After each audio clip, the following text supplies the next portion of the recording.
I Barely Got Here is a collection of stories and conversations based on 24 years in law enforcement. You have the right to be disturbed by some of the content or disagree with the viewpoints. Anything you hear can and will be dosed with sarcasm and dark humor. You have the right to know the discussions will often be graphic with language and themes that are intended for a mature audience. Do you understand your rights?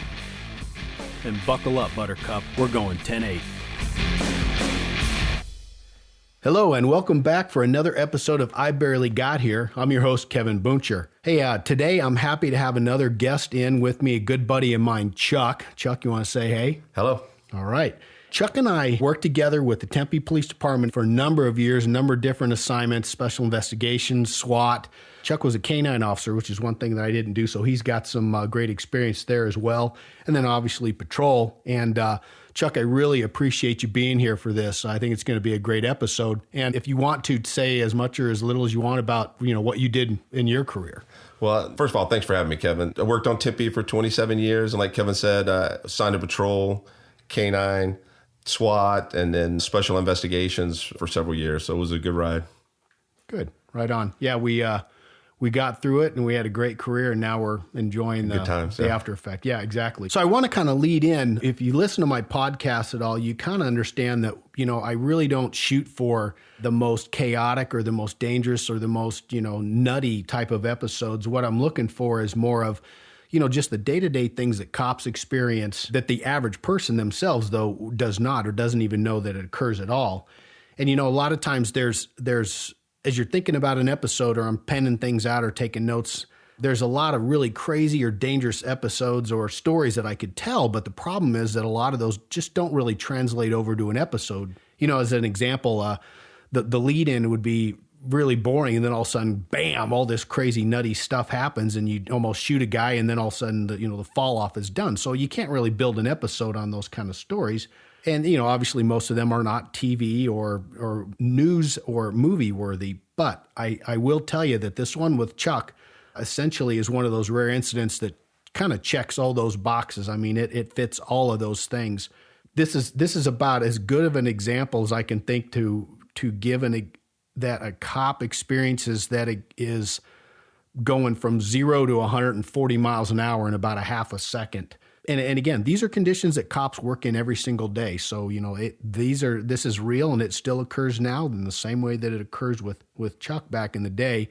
Just by complete coincidence, Chuck and I just found out that a couple of really good friends of ours that we worked with when the same assignments, those guys were just involved in a shooting just yesterday morning. Same stuff that Chuck and I used to do. They're chasing a nasty, dirty fugitive around, and you come to that point as a boss, and Chuck knows this, where it's the hero zero moment is what we called it. You make the decision that you're going to make contact, and they made that decision, and unfortunately this guy made a really unwise decision to pull out a gun, and he's not with us any longer, but all our guys are just fine and doing well, so we're happy with that. But, just again, it's the example of, every day folks are dealing with this kind of stuff. Anyway, so without further ado, tonight's episode is random, calling it random. So Chuck, I'm just going to let you kind of unfold the story and you tell it, and obviously I'll interject and ask you questions as we're going. But so start the story. All right. Thanks, Kevin. I'd been on an apartment several years, so it's been a while. I was assigned to bike squad, downtown bike squad for our district where we have all our bars in Tempe. Kevin, you worked there. Yep. It was my second night on the squad. I was partnered up with my friend Steve. We called him Flintstone. And he's a good guy, great guy, still is. We were patrolling in the downtown area on our bikes, and Steve recognized a suspect that was what we called back in the day, was on an order out. So he wasn't supposed to be in the downtown area. It was basically a court order. So what is an order out? How do you get an order out of the guy? Commit some kind of crime or something. Part of your punishment is a judge in handing down their sentence would give them an order out. Hey, this is a trespass warning, because for downtown, what a lot of people don't know, and Kevin, that downtown Tempe is a lot of private property, so they have that ability to do that. It's not public. Steve recognizes the guy's on an order out, so we roll up on the guy, contact him. On bicycles. Got your bike. And we, contact him. He knows Steve. Steve knows him. They've had an interaction several times.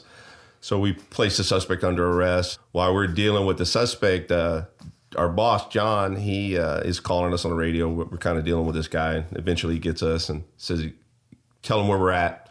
part of the story is when I first checked off with it, and this came back later because it actually helped us. I had, Kevin will tell you that I checked off. I said we were east of Mill Avenue, and actually we were west. Well, I had corrected that when John had been looking for us. I said, corrected on the radio that we were actually west of Mill Avenue. It comes into play later. Just that little something talking about little things that we do every day. John rolls up. So there's three of us, and we're kind of standing on 7th Street in a loose kind of triangle with our suspect in handcuffs kind of between us. And we're talking. So you guys are on the street, on the sidewalk? I mean, where were you exactly? Yeah, like I was standing in the street facing north. John and Steve were on the sidewalk, and our suspect was on the sidewalk. So we were on the north side of 7th Street, just west of Mill. Got it. So, and to set the scene a little bit, this street that they're on is a pretty lightly traveled. There's not a lot of vehicle traffic. I mean, there is, but it's not that big a deal. So, it was pretty easy to have an interaction completely start and finish while you're standing in the street because there'd just be no cars. So. Yeah, and it was a real white night because it was the day after St. Patty's, and we'd commented on that earlier tonight that it was kind of dead out there, which we should have never said. I was just going to say. We made the mistake. Right. Unbeknownst to us, while we're standing there, and like I said, I had my back to the street, a subject approached us from the south side of the street, and this is where the random or it goes down pretty fast. John and Steve basically saved my life that night. Subject walked up, they notified me, hey, guy's coming up behind you. Well, what we do in police work, and Kevin will tell you, is we don't like people to walk up behind us, and a lot of times people just want directions, and that's when I started to turn this guy. That's what I was thinking. Maybe he wants directions. So I'm going to pause you right there because it's starting to get kicking. So I'm just going to back up a smidge. And again, my involvement in this episode is going to be pretty minimal, but I was working that night. So at the time of the incident, I was a patrol guy. I'd almost promoted to sergeant. I was pretty close to that, but at the time I was a patrol guy. And I just happened to be sitting in my favorite report writing spot over by the old theaters and was writing paper. So I agree with Chuck. It was a slow night. It was a good night to get caught up on your reports and stuff from the night before because, usually those are busters. A holiday like that, they keep you busy and give you a bunch of work. So that was really the place that I was. And again, you go from, we talk about 0 to 200 miles an hour in a second. So I'm just sitting there writing a report. I'm pretty isolated. My guard is down a little bit. I'm not paying a ton of attention. I'm catching little bits of radio traffic. And I don't know if we had separated channels back then. Yeah, we were separated. Okay, so what happened was Mill Avenue at that point in time, those guys functioned on their own radio channel because they would have so much radio traffic, and it was a little too much for the downtown area to also be on the same channel as the rest of the north side of the city. So anyway, if you were working north side like I was, you didn't hear all the radio traffic of the downtown guys unless they needed something, unless something went to crap on us.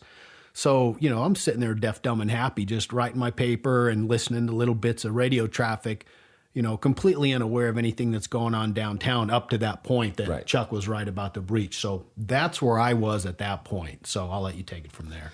Yeah, so the subject, like I said, John, and unbeknownst to me, John and Steve, they saved my life that night when they told me the guy was walking behind me because as I turned to meet the guy, and this next part sounds like it took a long time, but it actually went down like a blink of my eyes. I turned to notice the guy or see the guy, and I'm half kind of quarter turned to my left towards him. I see this guy's got like a 1,000-yard stare. He's kind of robotic in his movements. He's clenching his teeth, and he's just got something, and we call it our spider sensor, something's just telling me something's not right, and something tells me you got to turn to meet this guy. But as I start to turn, then I see him produce a handgun. From where? I don't know. I don't know if he had it in his hand. None of us could ever say. John said later that maybe he already had it in his hand. I don't know. I don't know where it came from. If he pulled it from his back pocket. Something tells me he didn't have it in his hand when I initially see him because I almost remember like the robotic kind of like movements he was making. He was crossing the street towards me. Right. So as I start to turn towards him, he produces his handgun.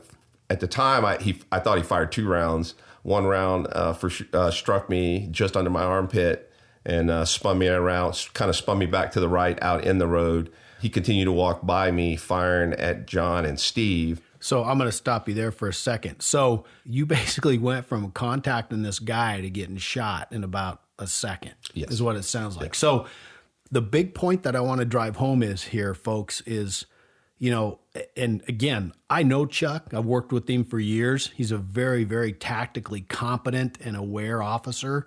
And you heard the way he told the story. It was almost basically the blink of an eye. the guy essentially walks up, produces a gun, and before you can do anything, truly do anything, you're getting shot already.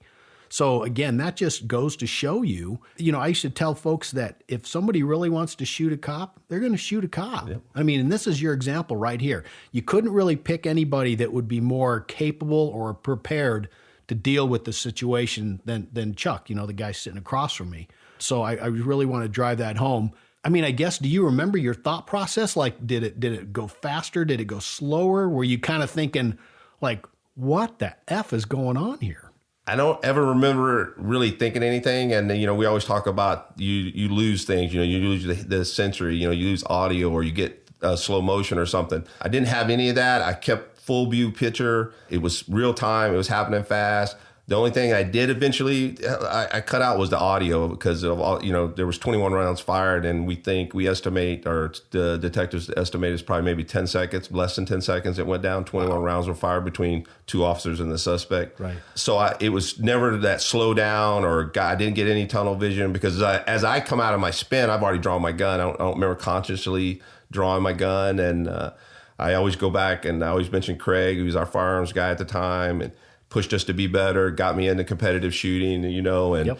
Guy I'd been competitive shooting for 6 months at the time, and I credit him probably with the way a lot and stuff I learned from you and the other firearms and Steve, and I could go on, the guys that taught me, made me a better tactical officer than I was, but I had my gun drawn, and I don't even remember drawing it, and, as he was walking by me, after he already shot me, I was walking into Steve and John. Right. So let me ask you this. When you got shot, did you recognize it as getting shot, or did you just feel like a pressure or a pain, or what exactly was it? Yeah, no. When I got hit, it felt like maybe somebody slugged me with a baseball bat because I caught it in the ribs just like I said, just under my armpit on the back side. So and I'm a big guy, and I weighed a lot more back in those days too, and right.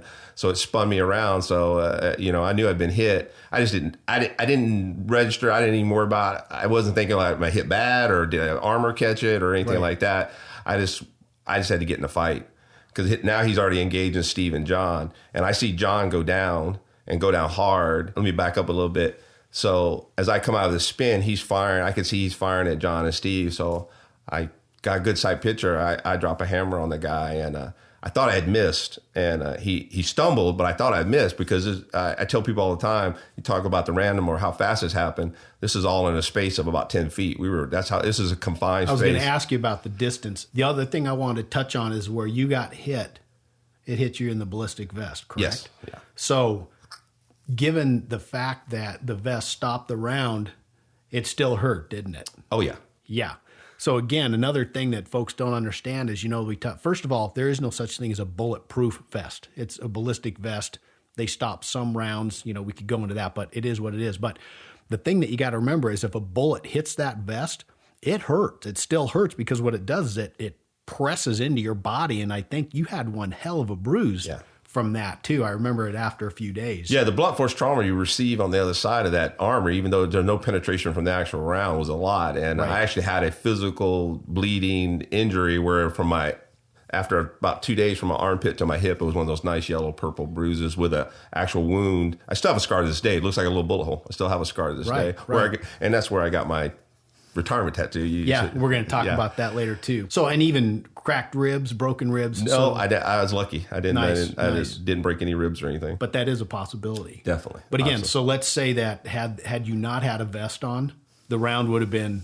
It wouldn't have been survivable. Bad. Yeah. Really bad. Yeah, later the doc told me it probably wouldn't have been survivable. Okay, so there you go. That is a pitch for body armor. Yeah, because where I would have caught that round, I would have caught it just under the armpit, and there's no cartilage. It would have been a straight shot, nothing. I don't want to speculate too much, or I can't remember remember Lieutenant Bradshaw. Mm-hmm. I believe that's where he. Yep. Yeah. So we had again. I want to get back to Chuck's story, but we had a lieutenant years ago. It was a long, crazy pursuit story, and the suspect actually shot, and the round went right underneath his armpit. Yep. And I don't think he was wearing armor. Not in those days, I don't think. Yeah, probably didn't have armor on, but it was a fatal round, and it killed him. But so, Chuck's was very, very similar to that. So, thank God the dude was wearing his armor, and he's here with us today. So I'll get back to the story. So you take those rounds. Well, let's deal with another thing that you brought up, which I think is really interesting, is when you get hit, your first thought isn't to just basically run or drop or hide or anything else. Your first thought is to essentially get in the fight. Yeah. Which again is something that, we were trained by some of the people that Chuck named off. Those guys are phenomenal people. But from the day you become a cop, the big things that we try to beat in people's heads is the fact that if you get in a fight or you get shot, you don't quit. You never quit. We used to tell our guys, or I would, I said, I don't care if your head gets cut off. You don't stop. You continue that fight, And a lot of it is, and Chuck is going to go into this, I'm sure, you're going at it and you're staying in that fight for your buddies. Yeah. You're there for yourself, and you're there to, say, nope, I'm not going to let this get me down. I'm going to get back in the fight. But the biggest reason, and I think you probably agree with me, is your brothers and your sisters. Exactly. You're like, I got to get back into this. So Chuck's been shot, feels like getting hit by a ball bat, spins him a little bit, but he's still in this fractions of a second. He's realizing that, hey, this guy is now engaging my brothers. Right. And so I got to get back into this. So I'm going to let you pick it back up. Yeah, so I believe he shot John next because John takes a hard hit. It goes under his armor and he goes down hard. But John's trying to get back in the fight. I now have at first I couldn't fire because of the crossfire. And now that John's down, he's out of the way. So I fire that first round. I had a good sight picture. I thought I missed. Couldn't find out I didn't. I punched the guy all the way through and through. It was a double lung. And but just not like the movies. They keep moving. And the whole time this guy's firing at Steve. And Steve... And again, this is all like 10, 12 feet. This is a close gunfight. This is fast and furious. And Steve is doing his thing. He's drawing his gun. We now have a suspect that's in the line of fire. And Steve is doing what he can to put his body between and spin and engage the suspect while he's protecting the other guy that we had under arrest already because he's our responsibility. Right. I fire that one round. I can see the guy shooting at Steve because it was almost like the guy after he shot me and then shot John, he was just concentrating on Steve now. He never came back to me, never came back to John because he walked right by John. He's on the sidewalk now walking at Steve. To this day, I can remember the muzzle flash from his gun. It looked like he was almost touching Steve and Steve was getting out of the way and trying to draw his gun. I can't fire now because now he's put Steve between me and him. But as soon as the guy crosses into the mouth of the alley, like right past Steve, now I have full sight picture with a backdrop of the bank there. And that's when I don't know if I'm assuming I was in my shooter stance because, we are traditional because just training. And because now I got good sight picture. And that's when I really drop a hammer on this guy. I fire total of 7 rounds. I hit all 7 rounds, upper torso, neck. I actually remember the guy falling because after he got past Steve, he turned past Steve and was still shooting at Steve. So me and Steve are both now engaging him. Like I said, he starts falling. And I adjust my sight picture, and I shoot this guy all the way to the ground. Once he hits the ground, gun comes out of his hand, Steve and I both stop firing. That's kind of like that oh crap moment right there where I was like, okay, is this guy down? He's down. I tell Steve, I say, you got him? He's like, I got him. I say, I'm going cold, where it means I'm going to holster my gun. I go up. I probably I always tell people, I said, probably, obviously the most stressful time of my life or whatever. But I probably do the most perfect prone handcuffing I've ever done, whether it be in training or anything. I slide into this guy, my instructor at the academy proud, but I handcuff this guy. People say, why'd you handcuff him? I said, training. I said, fight's not over. Right. So how clear is this story in your mind as you're telling it? Like it happened yesterday. Okay. And I can tell, and I know it. And, again, obviously, Chuck and I are telling this story for the podcast, but Chuck and I have discussed this a number of times over the years, and Chuck's discussed it with other people. It's interesting to see and hear the clarity of the story because to me, it's obvious looking at you that it's that clear to you. I want to touch about one bullet doesn't stop. The movies, people's bodies fly backwards, and that stuff's a bunch of BS. We know that. And Chuck touched on a point. He said that, and again, Chuck's a good shooter. So he engages this guy once he has the opportunity. And the problem is with law enforcement, we're not like the bad guys. We can't just shoot whenever we think we want to and damn be anything behind. You've got to not only do you have to worry about, I just got shot, I watched my buddies get shot, now I've got to try to engage, but I can't engage because there's other people in the way and or the backdrop's not correct. So finally that opportunity presents itself. You engage this guy very well, did exactly what we're supposed to do, and you shot him until the threat stops. Right. We don't shoot people until they're dead. We don't try to shoot guns out of their hand. if you learn anything from this too, just understand the dynamics of how a officer involved shooting can unfold. It is so fast, so down and dirty most of the time. These notions or thoughts that we can shoot guns out of people's hands or even think about that completely fly out the window. It's completely unreasonable. It can't be done. So then Chuck touched on the fact that he handcuffs the guy. And again, that is through training. Now you could argue that, again, Chuck being what he is, and knowing he got the guy and everything else, you could argue that the threat is no longer there. However, that's how we are trained. You're trained to restrain the person because you just never know. We've had guys get shot 20 plus times and still fighting. So you just never know. So that's part of the training as well. So, if you question like, well, why would you handcuff a dead person? Well, because we don't know they're dead quite yet. And again, huge traumatic situation. So you fall back on your training, and that is your training. So the guy is he's down. You've handcuffed him. Steve's still covering, and you obviously you went hands on with him. So kind of take it from there. Yeah. So I cuffed the guy, and for whatever reason, as I step off the guy, I step away from him, I draw my handgun again, but now I'm kind of I'm hurting now, so I'm feeling the pain. So Steve comes to me and said, "You're all right?" I said, "I took a hit, but I think I'm good." I said, "Go to John." So I'm covering down on the guy, even though he's in cuffs. And like I said, it goes back to, I don't know, he's dead. So. Well, did you think you're good because it hit your armor? Like, did you know it hit your armor? No, but I wasn't like going down, or I was in pain, but I wasn't like pain that I couldn't function. So I'm thinking I'm good. But you didn't know. No, I didn't. You didn't know if you had a bullet in you. No. Or if it was stopped, but your biggest concern was getting John. Right. And I knew John was down because I'd seen him go down hard. Right. I covering down on the guy and goes back to training. When I was in the academy, I can't remember who it was, came out from the dispatch, had a day of dispatch, and they played a bunch of different, officers involved, critical stress, whether it be shooting or whatever. And they played guys that did really, really well on the radio, and they played guys that didn't do so well on the radio. And I had always told myself the whole time, even though I had only been an officer several years, I said, if I ever got into that situation, I wanted to make sure that I did what they wanted me to do, like they trained us to do. And I remember taking a breath and then putting out that 999. Yeah. So I'm gonna pick up these guys. He just obviously told this crazy story, and it unfolded to that point. Well, I'm gonna jump back to fat, dumb, and happy me sitting in the parking lot writing my paper. So again, you're sitting in your car and you're banging on your laptop, and boom, hot tone. So what a hot tone is that it's a tone. It's a solid tone. It's unmistakable as to what it is and what it means. And immediately following that hot tone is when they got a 999 on Mill Avenue. So boom, your adrenaline spikes. You basically shove everything that you have off to the driver's seat or the floor or whatever. It doesn't matter. So I know it's on Mill Avenue, which again, where I was writing paper and my beat is really close to that. So maybe, I think from where I was at to the point of the incident was not even 2 miles. So I hear that 999 kick out. And the other thing, when we have an officer that needs assistance, or a 999, which is the ultimate of officer needs assistance, is you don't get on the radio and say, whatever I was at the time, 4 Paul 15. 4 Paul 15 on minute. You don't do any of that crap. You basically go. You drop whatever you're doing and you go because you know that your brothers or sisters need help.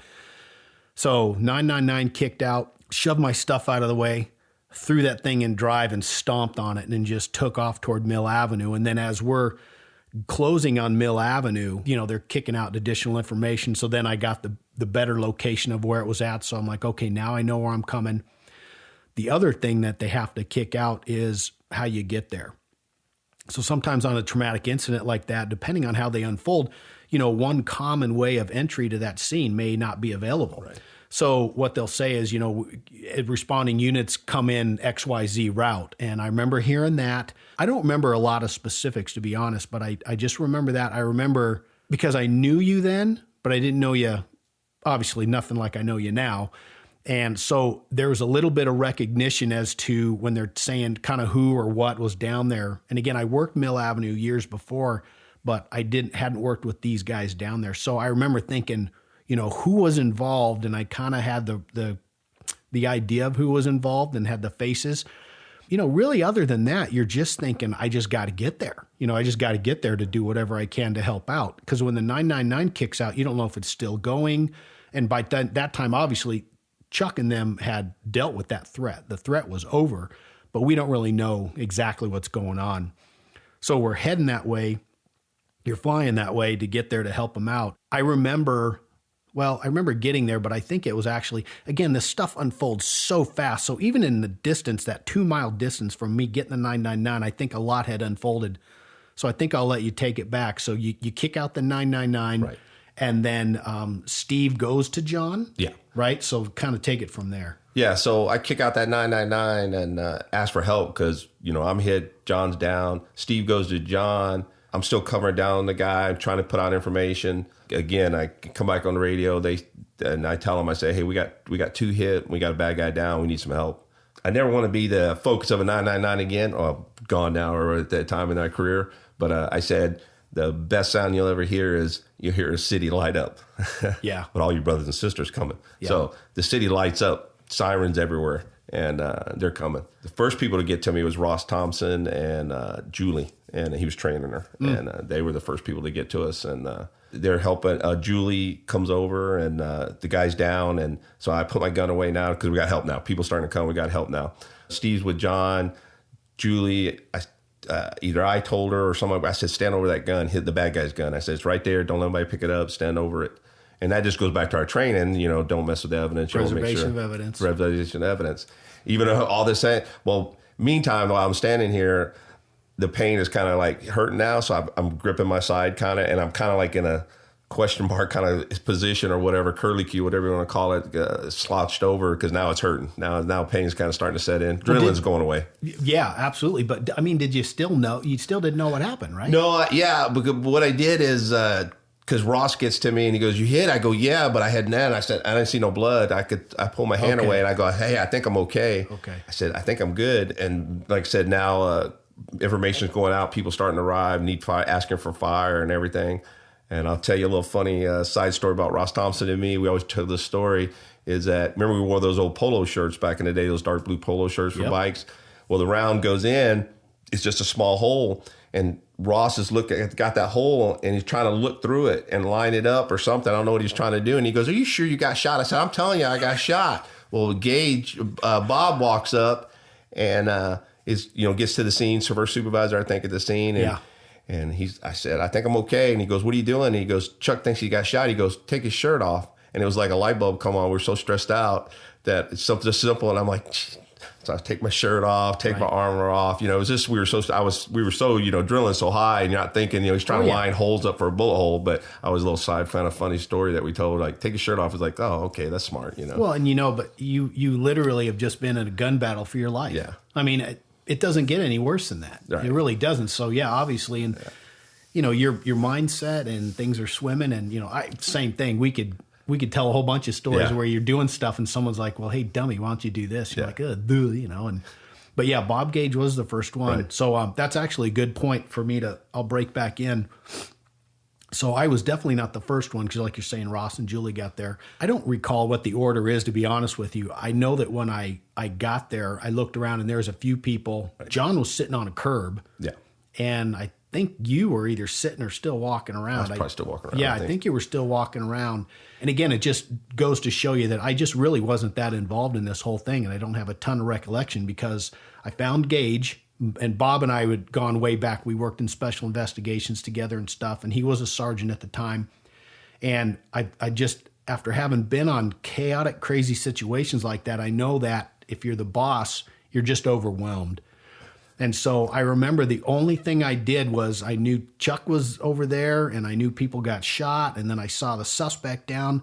I just went up to Bobby and I said, Bob, what do you need? And, I remember Bob looking up and just saying, I just need you to start to isolate the crime scene, start doing, X, Y, Z. And I went, I got it. Yeah. And so I never really got around you guys to even come over and say, or, hey, you're right. Or I didn't get to do any of that stuff really, but I knew that, Bob needed that done. So that's what I did. So I didn't ever get close to it. And I just basically started taping and coning like Mill Avenue as it makes that turn on to 7th Street. I started to isolate all that. Yeah. And that was it, to be honest with you. And then, most of the story I heard later down the road. So So Ross and Julie get there. We have the, yay, dummy, take your shirt off moment. So take it from there. Yeah, so take my shirt off, take my vest off, and obviously I'm hit, but bullet caught on the edge of the vest, stopped it. So, you know, I didn't have any kind of penetration. Fire is getting there, and they're working John. He's actually kind of fools them because he's so lucid, and his blood pressure is good. He wasn't good, though. We found out, obviously, later when they got him to county. And he was talking. Yeah, he was and talking. He was joking. And that's what fooled him. Yeah. And that's what fooled him. And they come back later. And, you know, we always critique ourselves, try to train and do better. Even I did in that situation, because I'll never forget Tommy Stubbs asking on the radio, are there any outstanding suspects? Well, by then I didn't have a radio or anything, but I was like, oh, that's something I could have put out. You know, there was only one suspect. You know, you're always critiquing yourself. What could I have done better? Could I maybe have seen this guy some kind of way? Well, one of the things Fire did, they critiqued themselves too. They said, we kept him on the ground too long. We should have just scooped him up and gone. And because when, I don't know if you remember, but when they got John to the hospital, he coded. I mean, as soon as they got him there, he coded. Yes. And because he was a lot worse than the doctor ended up saving him, thank God. So we're always learning in these moments, even if you think you did everything right. You remember vivid things. You talk about remember, you tell I remember. I remember things like the guy's bandana was purple. He's wearing a purple bandana around his neck. I remember after you guys all were getting there, I remember you getting there and Bob and Mike and some other guys. And I can remember people, like I said, the city load up, so your brothers and sisters are coming to help you. And I can remember the engines to this day, the engines pinging from the heat because these guys were traveling, guys are hauling ass, Oh, yeah. And we had them old Caprices with that Corvette engine in those days, so they would haul ass.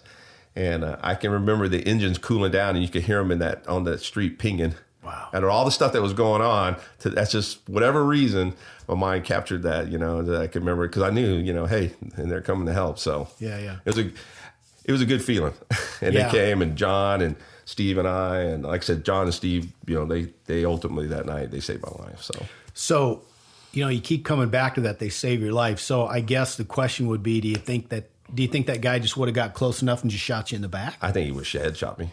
Oh. I think he would have just probably headshot me, or got close enough. Maybe, yeah, you said shot me in the neck. Somewhere. I truly believe that if I hadn't turned around to meet that guy, I wouldn't be here today. Right. But I mean, what a great, again, the whole story has, he go on with examples and learning moments but from that perspective, what a great example of cover and watching your buddies' backs and everything. And again, turning to face, we say turn to face the threat, and it sounds a little aggressive, I suppose. But, again, when you're a cop, you just don't know. Yeah. So if you'd have seen that dude walking down Mill Avenue, would you have given him two thoughts? None. He just looked the average young. Yep. I think, how old was he? 30-something.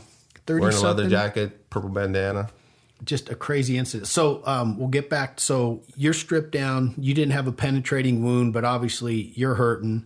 John kind of fools everybody by being silly and joking about getting shot. Yeah. Being John, yeah, and John's a good guy. But they transport him, and then did he code in the ambo? I don't think he coded in the ambo. I think he coded at the emergency room. So what kind of injuries had he sustained? Well, what they speculate happened is John was trying to turn to meet the threat and draw his gun, that when the guy opened fired, and this may have been the second shot, and I'm still not 100% sure the guy fired twice at me. Later, they're like, are you sure? Maybe, I don't know. I thought it was 2 rounds, but maybe 1 round at me. But eventually he was firing at John and Steve, and they think as John was turning to meet the threat and draw his gun, that his vest raised up just enough that the bullet went under his vest, and it was a complete pass-through all the way through, went from one side to the other. And it was a hard hit because probably closest thing you're going to get to, like, we were like, he goes down hard. I can remember like cloud of dust because he went down in the dirt and stuff. And I see all this as I'm coming out of a spin as he's going down and this guy's shooting at thing. And I'm thinking, I got to get in there. We got to deal with this guy. And, he was long time ICU, coma and everything. But, man, he looks great these days. He was at my Christmas party, and he looked amazing. And, and I'll tell a little side note about John that I didn't know about. For whatever reason, John, we give out awards all the time in the police department. And me and Steve, I think we got a life-saving award that year for that. Well, John always felt that we were slighted, that we should have got a Medal of Valor. We don't do this for accolades. We don't do this. We do this for each other. I always say I do it to the guy next to me. They say, I steal a line from a Hollywood movie. Why you do it? I do it for the man on either side of me, or gal. John went to every chief from whoever the chief was, because we went through 5 chiefs while I was there. He went to every chief that came on and petitioned to give us a Medal of Valor. Well, you don't like to get that call from the chief's office. So one day I get a riff with the chief, and I get a call, say, hey, you need to come to the chief's office. And I'm like, For what? It's never a good thing. Never a good thing. And all she would say, Amanda would say, was, it's not a bad thing, because she knows cops. She's been around cops long enough. She's like, it's not a bad thing. So what I didn't know is that John had, again, when Riff took over as chief, had went to him and said, I think this needs to be revisited. Chuck and Steve deserve a Medal of Honor. And Riff, to his thing, said, I won't arbitrarily do it. I'll have it reinvestigated. And if it fits the criteria, then we'll make it happen. And they completely reinvestigated it. And that was what they did, is they came to me and John said, or me and Steve, and said that we think you deserve the Medal of Honor, which we didn't need it. We all survived. That's all we needed. And right. So they said, we're going to present this to you. We'll present it any way you want on the down low. And me and Steve, we just took it on the down low. We're like, we don't need anything. And they presented it to us on the down low. So, but I always thought, that's what we do for each other. I mean, that's what John, nobody asked him, that was what he felt, that thing, where I felt that, they saved my life. I didn't need it. They needed it. And, but it was a cool deal that John went through all those hoops. And big credit, just kind of tells you what kind of guy he is. Oh yeah. So, we talk about the injury that he took, and it tore him up. Oh yeah. That bullet did some serious damage in there. Eventually, he had to medically retire. So didn't want to, though. Didn't want to, really, really knocked him out. And he was, he was by no means an older officer. He had experience, but I don't recall his age, but he had plenty of time left to go. So what happens is you have something like that and you have to medically retire, which means you're no longer capable of doing that job anymore. And again, it's not like the average job, or I shouldn't say the average job, but it's not like some jobs where you can sit at a desk and push some paper around all day. You still have to, as an officer, as a sworn officer, have to be able to reach and match and perform certain physical abilities and tasks, and he just couldn't do it anymore. Yeah. Well, and it goes back to kind of what you said. It's not like Hollywood where the guy gets blown away. You just get a bullet wound, you batch it up, and you're good to go. Right. Bullet wounds, and and I know, bullet wounds are some of the most devastating injuries you can have that people can get, so you just don't bounce back from that. There's a lot of, most officers have to take some type of medical. If they take a Tipton, they have to take some kind of medical. We don't bounce, but I was lucky. I was a lucky one. But And then the other thing that I always thought was really interesting is that Steve didn't get hit at all. No, and he was the closest. Yeah, and it just, again, it goes to the way things can just unfold crazy. You're saying he was the closest, and yet he didn't get hit at all. Yeah. Obviously, you and John got hit, but Steve didn't. Thank God, because you never know what that hit would have been. Said before, the point blank, the guy, I can remember the muzzle flash was touching him. God, that's just crazy. Yeah. That is just crazy. We talk about when an incident like that happens. Well, first, let me back up a little bit. So did you get transported as well? Yeah, they took me to TSL. Right. So whenever I saw the eye roll. Whenever there is Chuck got shot. I mean, you can go back to the movies in the Hollywood of the tough guy machismo BS of, well, I got shot, but my vest caught it. So, let's go take the next call.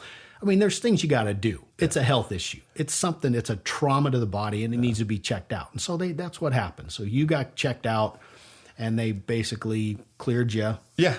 You're okay to leave that they let me go. And so we went back to the station. Haley had met me at the hospital, and we were just dating then, but, wife now, and she's a retired cop too. So met me there, and then, we're all worried about John. And from there, we went to the hospital and spent most of the night there, looking for word with John, waiting for John to make sure he's okay. So there's another different twist. So, when you're involved in a shooting like that, typically you get a certain amount of time that's off, and it has to do with investigations and decompression and on and on and on. But for that night specific, so Chuck and some other folks go straight to the hospital because obviously Shaper's in much worse shape. So I'm going to spin back to my involvement in this. So at the scene, I do recall people getting transported. And again, I was kind of stuck off on some crowd control because, again, it's Mill Avenue. Right. And we know how many people are down there. So the majority of what I was doing was keeping people out of the crime scene. I think at one point I got brought in to do some ground searching for shells and some, items of evidence and et cetera. But as I've alluded to in a lot of my other episodes, there comes a point when you're done and you got to pack your car and go take the next radio call. Yep. And so that point came, and those guys had been transported. And I believe that we had already gotten a bit of information that, like, you were going to be fine, but John wasn't near as good as everybody thought he was. And I remember that clearly, that as I left the call thinking, oh shit, we may still lose somebody here. You know what I mean? And that's a big deal. So I recall that. And I remember, again, going 10-8. And as we're answering those calls through the evening, you can't get that out of your mind. And you're constantly looking for those updates. And so especially if you've been on for any length of time, you have those friends up in dispatch. And so dispatch is kind of filling you in on stuff as they hear stuff as well. And I remember I heard about him coding, and I remember I wasn't driving. All I remember was sitting in my car and just kind of like, you know, thumping my head on the steering wheel like, Jesus Christ, he may not make it, you know, because they said he coded, but they got him back. Right.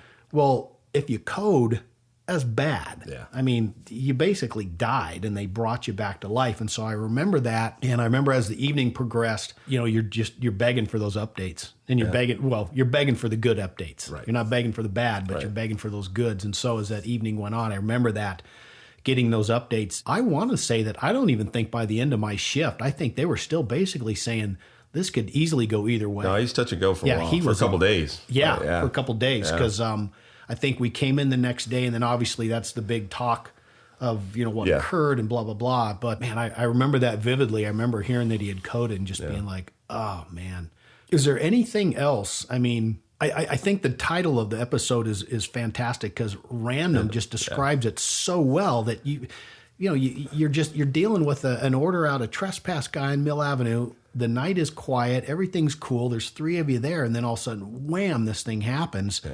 So, is there anything else that you remember about the incident itself that, you know, really plucks your mind? Or well, you know, the suspect, you know, we did, you know, they always do a 24-hour thing, go back and see what he was doing, you know, and I always tell people it's interesting that this guy was basically a janitor, no drugs. He had an ocular BAC of like 3.6 or something. So he was an alcoholic, walking, talking alcoholic, but he had exhibited a lot. He was at the, oh man, I didn't think I'd ever forget the name of that bar. It was right there off of Broadway and near Hardy. But anyway, he was at a bar there drinking all night, drinking White Russians. And when he left, he told the crowd, he goes, I'm going to go see what kind of trouble I'm going to get into. And basically they think he just drove down Broadway, went up Mill, and first police officers he encountered. Steve, one of the things I always remember is Steve, you know, we had the one guy already in cuffs, you know, he's getting shot at, but he has the training or the forethought, not only do I got to get in this fight, but I still got to protect this guy. So, you know, here we are, you know, 2 officers shot, Steve's getting shot at, but he's, you know, protecting this guy who is our prison, who's now a victim also, he gets to go to jail. You know, people always say, well, why'd he go to jail? Well, he was still a suspect in another crime, but now he's a victim of another crime, you know, attempted murder. But that's just our training, you know, and it goes back to, you've said it several times, is our training that, you know, whether it be firearms or defensive tactics, we respond.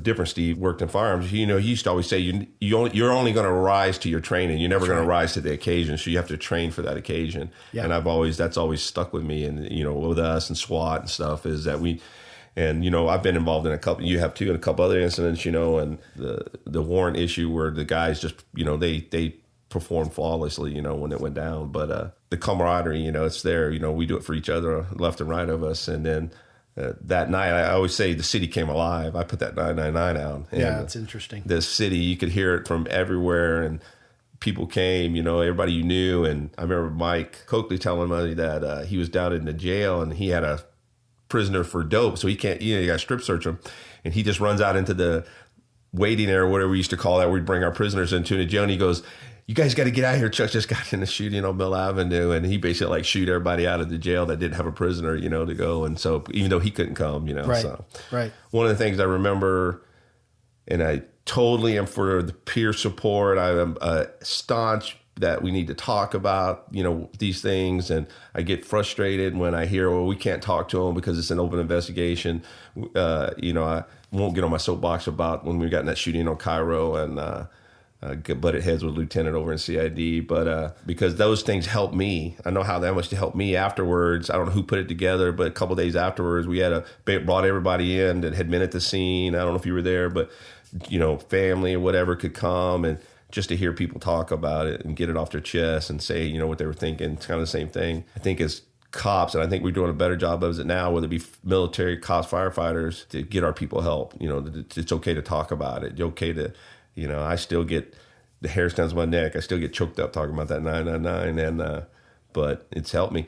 I never had that we get so many days off. I ended off about 3 weeks before my side healed up, and then I had to wait for another new piece of armor to go back on the road. But my whole thing about recovery was the faster I could get back out there, I beat him again. Not only did I beat him in a gunfight, but he's not keeping me from getting on the job, get back out there on the road. It's a mental thing.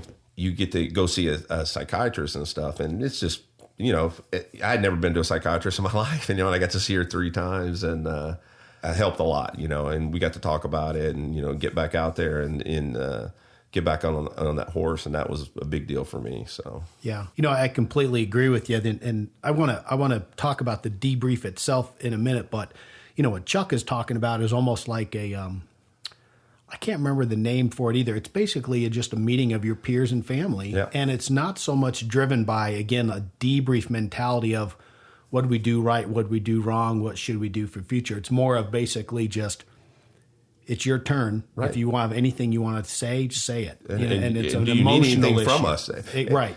Say what you. We always like to kind of maybe badmouth and the department or whatever that you work for. But Tempe was good to me. Yeah. And good to John and good to Steve. And any incident I've been in since then, they've been good to me. So I give them props. They always took care of us. We had a lot of people that were, forward thinkers about, getting together. And Haley, my wife, started after she retired. She started a peer support program for wives because we never had that. We had it for officers, but here we go. We don't have this. So one of the things she strive to do was start a peer support program for wives. And it's, that thing yesterday, they have their own chat. They get together, who needs what, and they help each other out, so it's getting better. It's getting a lot better. So, and I think, the emotional side is what it is. And it's obviously, it's a terrible thing. And thank God we don't have more line of duty deaths. I mean, I can honestly say, were you out on the Schneider? I was not. So the only one that I would equate that was worse than this was we had an officer got killed on a SWAT operation that we were out on. But, this thing is about a fraction of an inch below that. I mean, it was bad. And you've already heard my involvement was fairly minimal, and I didn't know Chuck as, God, if I'd have known Chuck as well back then as I do now, I think my reaction would have been even more emotional. But it takes a toll. And again, you start talking about this whole emotional issue and coping mechanisms and seeing the psychologist. Right. I'll tell you, Chuck's about as tough as they come. I put Chuck in there with a number of other folks that I know, Bob Johnson, they're tough men. And, I think for you to say that and say how helpful it was, I think that's helpful because, again, I think some LE people listen to this stuff. But, the thing I would stress is that if you find yourself in a situation like this, a traumatic event, you don't got to go by yourself. Nope. You don't got to suck it up, so to speak, and, deal with the ramifications. If you need to talk to somebody, talk to somebody. Make it happen. You're not any less of a man or any less of a woman if you say, you know what, I'm struggling, or even if it's just, I just want to talk about it. Because the one thing I remember in the aftermath of all this is we'd go to, a training or whatever, and you'd be talking about it. And I remember thinking, he's talking about it. And that was interesting to me because I knew a couple other people that had been through a shooting or gotten shot or whatever that didn't talk at all. Yeah. And I look back now and I think, you know what? I think that you were probably in a much healthier course by doing that than those guys were by essentially clamming up. Yeah. Well, and you learn that, and you learn in these critical incidents, especially whether you're involved or not, like you were saying, how it affected you. But I learned in that first initial meeting or whatever that we had, that how much it did affect my fellow officers, especially guys that had just left that squad with John and Mike and Laird and all those guys. We'd been working together for several years as new guys on midnights. We go to this meeting, and here these guys are, like you said, some of the toughest guys we know, saying, because at one point you find out how much it affects them too, even though they weren't there, and it affects them more because they are thinking now, if I had been there, or something. Even though they couldn't have been. But at one point, if I have an audio from the 911 from all the radio traffic, at one time Bob Gage says on the radio, he said, if you're not 23, you go 10-8. Telling everybody if you're not here, because we had enough help. Right. And I had guys tell me, Laird was one of them, and a few others, like nothing could keep me away from that scene.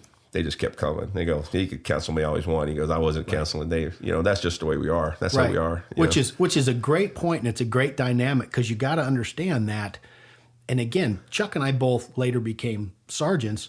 Bob did what he had to do as a manager. Right. You know, when you're a manager of a chaotic, nasty, messy, sloppy scene like that, you still got to realize that I know I've got guys down, and they may be people that I love and I've worked with forever, but I still got to manage this scene. So it's kind of funny how you say that Bob basically said, because again, we've been there, hey, if you're not here, go 10-8 and go answer other calls, because that's what you got to do. But the flip side is the people that are hearing it are the ones going, I'm coming there still, you know, so it's kind of a funny dynamic. But so if we could stress anything, and Chuck, I'm sure, is right with me, man, if you're hearing this and you've been involved in anything at all, the worst thing you can do is bottle it up.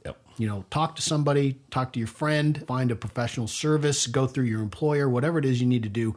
You know, the days of sucking it up are over. You can suck it up and still be a human and have emotions. That's okay. It's not healthy. Can't suck it up. It's not healthy. Absolutely. It weighs on you. And, you know, we could spin off into the whole crisis of officer suicides. Public safety suicides right now are taking more people than other people's guns are. So it's a terrible, terrible issue. But I digress. So one of the other things I want to delve into is when we had the debriefs, because obviously whenever we have a major incident like this, we do what we call a debrief, which is where we try to put on our thick skin and learn what we could have done better or worse, or, you know, how things went and blah, blah, blah. So, excuse me, I don't want to get into like a whole bunch of negative, but I was just curious, is there anything that you remember that you kind of went, almost like the T-shirt moment, where when it was brought up, you guys went, oh, wow, we could have done that, or we shouldn't have done that, or anything. Is there any of those that kind of came up? Nothing as far as like preventing it. There's nothing we could have done, because it was just random. Like you said, the title fits is perfect. It's random. This guy wasn't on our radar. I thought he walked out of the dark. So you remember there's that cul-de-sac there at the end of 7th Street. I thought when they asked me where he came from, I said, oh, he came out of the dark, because that's what it seemed to me. He was coming from dark to the light to the street. Well, actually, he drove past us, got out of a car, and looped around and walked up behind us. So this guy's not on our radar. We're not dealing with him. It's just one of those random.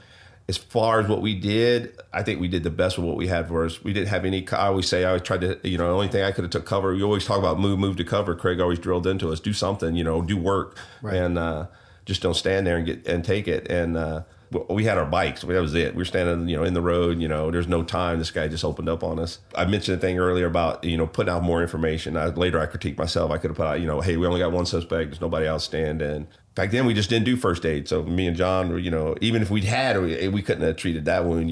We didn't have the gear. We didn't have anything with us. Nothing, So, but that's all come to evolve and gotten better with training and stuff like that.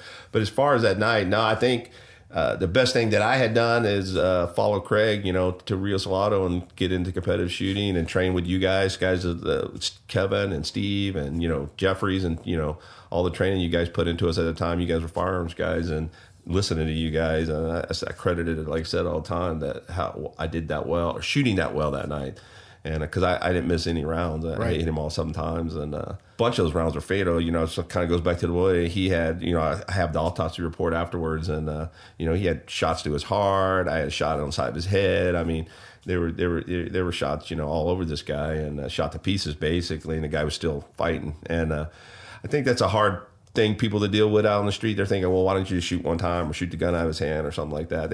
And it goes back, it's just perspective. They just don't understand perception, I guess, that they don't, how it goes. I kind of, years later, I saw this movie as a cowboy movie. I love cowboy movies, and I forget the guys that were in it, and basically they get in a gunfight, and it's one of those, the 2 good guys, they end up shot up, but they survive, and they're laying on the ground, and I said, go back. I said, they're laying there, and the one guy goes, man, that was fast. And the other guy goes, yeah, and they were good, and it was over. It was just like that.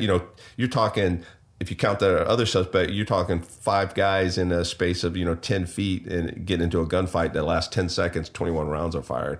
People don't understand how fast and furious it goes down. It's done. It's over. You can't think about it. If you're training, if you don't rise to the occasion, you're only going to rise to your training. If your training's not there, you're going to come. You're going to land at a shortfall. Yeah. Yeah, and I don't recall anything at all. I remember, as crazy events go, there's almost always something that we say, we could have, but that thing was, I don't remember hearing anything. I remember hearing nothing but accolades and praise for you guys and what y'all did and everything. So I think it went well. And, God, it was just so fast. Yeah. So since then, obviously, you went back to work. You had a great career. You've since retired. What have you done since then with regard to, I don't know, things that are related to that? I mean, have you told your story in official settings? Have you told it? Yeah, I've told it a lot at the academy and stuff. They haven't been invited out there. Well, every now and then I get invited for a talk to academy class.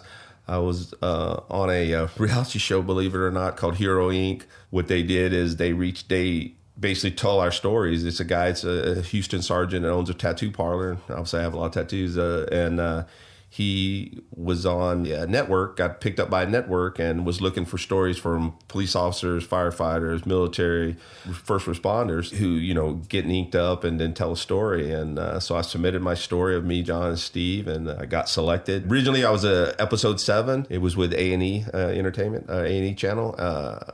About a month or so before the show was due to air, I got contacted by A&E saying, hey, we've decided to move you to the premiere episode. So my 15 Seconds of Fame, or 15 minutes, however it was, a 30-minute episode at the time, got moved to the first episode. It was pretty cool, being able to tell your story, try to, so people could see the other side, because they always see the negative, I think, a lot with social media, and we do a lot more good than we know there's negative out there. We know, you and I know, there's bad cops. We know, I don't think what the public knows is how fast they actually get weeded out. Now, do some slip through the cracks in last years? We know they do, but very far and few between. So I was hoping the show, and my main thing for going on the show was to show another side that, who we were and how we were. And they talked a lot about the same things we talked about here, about getting help and, family and friends and, the camaraderie and stuff. And, as a surprise, they brought John onto the show. He didn't get a tattoo, but they brought him. They flew him out there and brought him on the show. That was cool, though. Yeah, that was cool. I watched the episode. That was pretty cool. So I've since went back and finished up my tattoo. He finished it up, and it's all done. So so tell us more about that.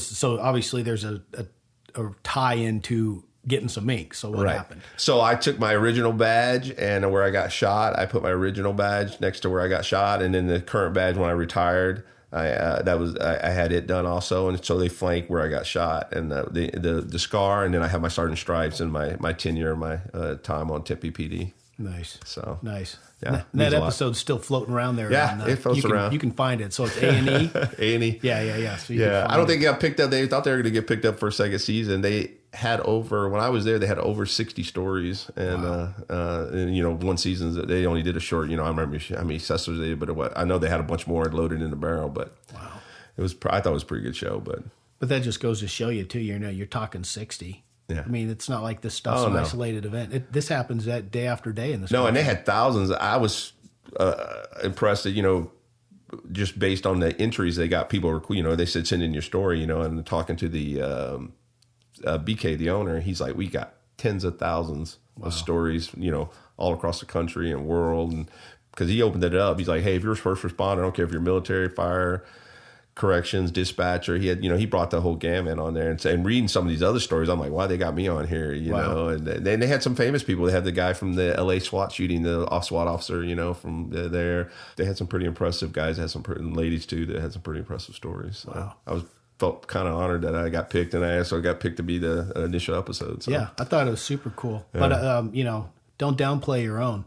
It's a pretty impressive story as well. So I don't know. I get told all the time. I did.